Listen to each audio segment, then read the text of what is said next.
મિત્રો અત્યારે આપણે આવી ગયા છીએ સુરેન્દ્રનગર જિલ્લાના મૂડી તાલુકાના ગોદાવરી ગામે.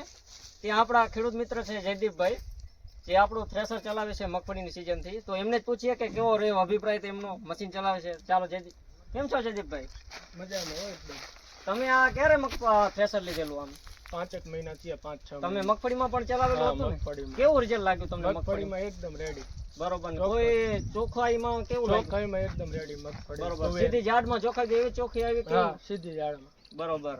ને અત્યારે શું આપણે કયો પાક ચલાવી રહ્યા છીએ? તુવેરમાં.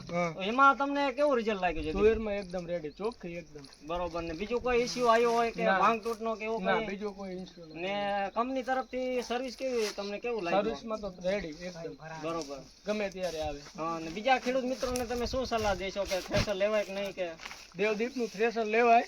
મેં 4-5 મહિનાથી લીધું છે. મગફળીમાં અત્યારે તુવેરમાં હાલે છે, એકદમ રેડી. બરોબર. સર્વિસ પૂરતી.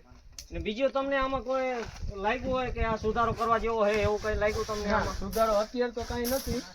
હવે એમને આગળ જોતા જઈએ. બરોબર. ને આપણે તમને આ કાંટાની સિસ્ટમ આપણે કેવી લાગી તમને બીજી કંપની કરતા? આપણે આ બીજી કંપનીમાં અહીંયા પાણી આવે, આ લાંબો ગાળો થઈ જાય એટલે વધારે ઓલું થાય, દાણા અહીંથી વહી જાય. હા. ને બીજી કંપની કરતા જો આમાં પ્રશ્ન ઓછા આવતા હશે તમને દાણા ઉડાડો ને એવું કઈ અલગ લાગ્યું? દાણા તો ના ઉડાડતા, અલગ છે.